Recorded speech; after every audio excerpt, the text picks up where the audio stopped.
Oui, bonjour à tous. Je voudrais juste consacrer quelques minutes à m'adresser à mes amis des réseaux sociaux à propos d'un incident qui a eu lieu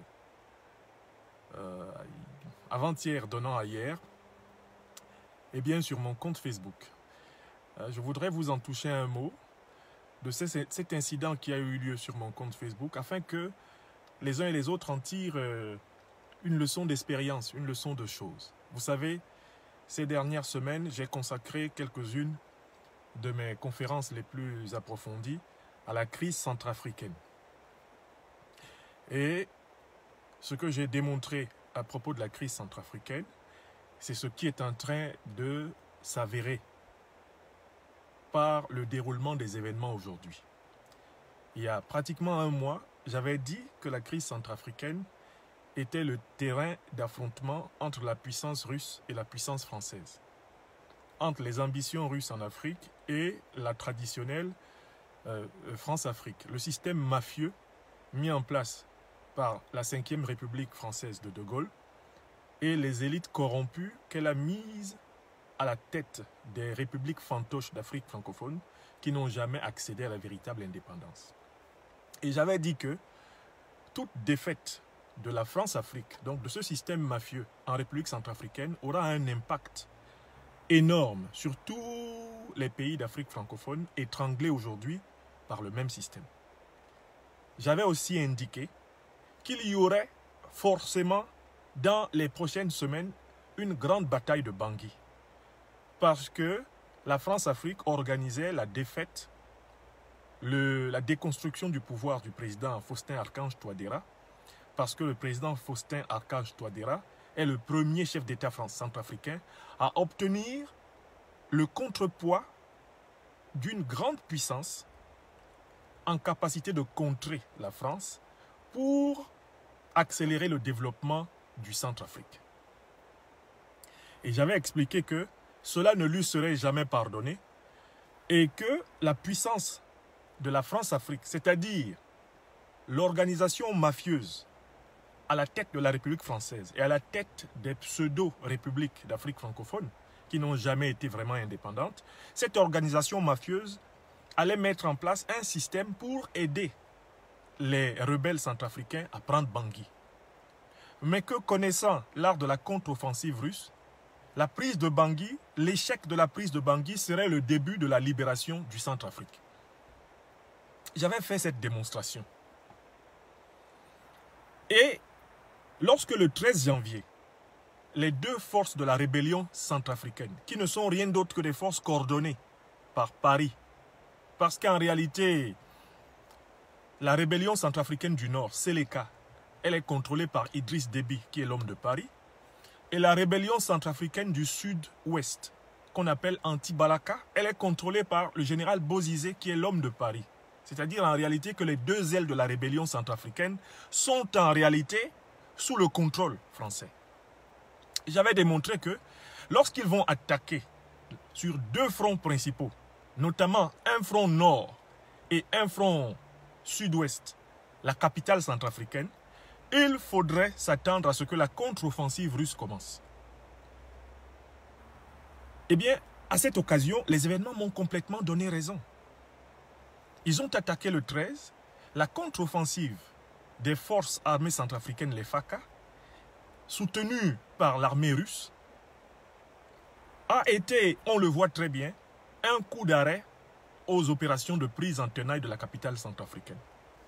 Toute cette bataille est encore en cours. Et j'ai aussi expliqué que le fait que le gouvernement russe ait signé avec le gouvernement centrafricain un accord de défense qui suppose que le ciel centrafricain sera à partir de samedi, demain 16 janvier, contrôlé par l'armée russe, que c'est cela qui a précipité effectivement les rebelles à tenter d'entrer dans Bangui pour se protéger du feu aérien russe et en même temps imposer une guerre de guérilla à la jeune armée centrafricaine qui est seulement en train de naître avec l'aide multilatérale. J'avais expliqué aussi le jeu trouble que la MINUSCA jouait dans cette affaire parce que cette MINUSCA est aussi en partie influencée par la puissance coloniale française. qui est la meilleure connaisseuse du terrain. Toutes ces choses-là que j'ai portées à la connaissance des Africaines et des Africains et qui ont même permis à des citoyennes et citoyens centrafricains de mieux comprendre ce qui se passe dans leur pays, me valent d'être pris en chasse par les réseaux mafieux de la France-Afrique qui veulent me couper, me chasser de tous les réseaux sociaux, par tous les moyens. J'avais demandé donc aux Centrafricains et Centrafricaines qui sont sur le terrain de ne pas hésiter à m'envoyer des vidéos, puisqu'ils ont des téléphones portables et qu'ils voient passer les rebelles, de les filmer et de m'envoyer des vidéos. Voici où le réseau de la France-Afrique va vouloir me chasser de Facebook. En effet, par mon numéro de l'Observatoire de la désobéissance civile africaine que j'ai donné sur Facebook, il y a des citoyens centrafricains qui ont eu l'occasion de filmer la pénétration d'une colonne de rebelles au nord de Bangui. Ils ont filmé ça en direct, c'est-à-dire que même les forces armées centrafricaines n'avaient pas cette information. Ils ont filmé cela et ils me l'ont envoyé. Ils m'ont dit, les voici qui sont en train de passer, nous venons de filmer 1 à 2 minutes. On vient de filmer une colonne rebelle qui passe. Nous vous envoyons ça, professeur, nous savons que vous en ferez un bon usage et que cela contribuera à alerter même nos autorités. Moi, je suis du côté du peuple centrafricain. Je vois des gens qui entrent dans Bangui pour tuer mes frères et sœurs en humanité de Centrafrique. Je ne peux pas garder une telle information pour moi. J'ai donc publié l'information sur Facebook avec un commentaire en disant « Image actuelle, en direct, de la pénétration de Bangui par des colonnes rebelles. Les colonnes de la rébellion France-africaine. » Je dis toujours la rébellion France-africaine. Parce que la France-Afrique, c'est la complicité des voyous africains et des voyous français. Nous luttons contre la France-Afrique. La France-Afrique, c'est une complicité, c'est une mafia des deux rives de la Méditerranée. Et donc, je publie la vidéo. Et cette vidéo-là, en réalité, a contribué non seulement à alerter les autorités centrafricaines en général, à alerter toute la médiasphère, mais même les gens qui sont à Bangui et qui étaient cloîtrés dans les maisons et qui ne voyaient pas, ont pu voir ce qui se passe grâce à cette vidéo. Ne voici-t-il pas que, à peine cette vidéo est-elle publiée, je me lève le matin du 14 et je reçois une notification de Facebook qui dit que je suis suspendu pour 3 jours de toute communication, etc. sur Facebook parce que la vidéo que j'ai publiée serait de nature à exciter à la haine. Mais nulle part dans cette vidéo, je n'incite à la haine. Je donne une information. Je montre la colonne de la rébellion, pratiquement une centaine d'hommes, en train d'entrer dans Bangui. Cette information permet au peuple centrafricain de se défendre contre les agresseurs.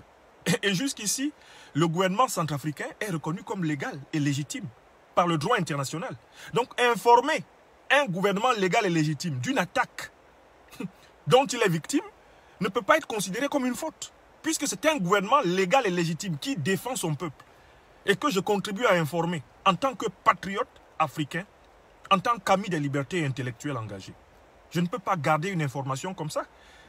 La position de ces gens-là ayant été révélée grâce aux internautes citoyens centrafricains qui m'ont informé et grâce à mon réseau social, on a voulu retourner cela comme un acte de haine. Mais quel acte de haine? J'ai donné l'information exacte. On les a repérés et beaucoup d'entre eux ont été arrêtés. Et eux qui venaient tuer, ils ont été confrontés au danger de venir tuer les gens. Il ne faut pas venir tuer les gens. Quand vous venez tuer les gens et qu'ils se défendent, ne vous plaignez pas. Donc, cette vidéo-là, on me l'envoie en disant que le fait de l'avoir publiée est de nature à encourager à la haine. Je dis, mais il y a un problème là. Nous partageons une information. Nous alertons des autorités légales et légitimes de quelque chose qui se passe. Mais à quoi sert le réseau social si le réseau social ne peut même pas aider à protéger des vies? Moi, ma perspective, c'est aider à la protection du peuple centrafricain. Je ne peux pas avoir une information d'une attaque qui se perpètre contre un peuple de mon continent natal et me taire. Ça voudrait dire que je suis complice. Je n'accepterai pas d'être complice de l'assassinat des innocents. Donc ma vidéo a consisté simplement à révéler la position des assassins à révéler la position des assaillants et à aider le gouvernement légal et légitime de Centrafrique à prendre des dispositions qui ont été très efficaces. Et c'est ça le rôle d'un intellectuel engagé. Il ne s'agit pas de défendre des abstractions. Il s'agit de défendre des êtres humains réels, de vrais êtres humains, de chair, d'os et de sang. Quand vous êtes engagé, c'est ce que vous devez faire. Donc, moi, on me suspend pour avoir donné une information qui a protégé des vies, qui a sauvé des vies. J'ai donc contesté cette suspension auprès des autorités de Facebook, en sachant très bien que ces autorités avaient été alertées par la France-Afrique. C'est le réseau de la France-Afrique qui essaye de nous éliminer tous des réseaux sociaux, comme ils ont toujours essayé de nous éliminer tous, socialement, économiquement, physiquement, depuis 520 ans.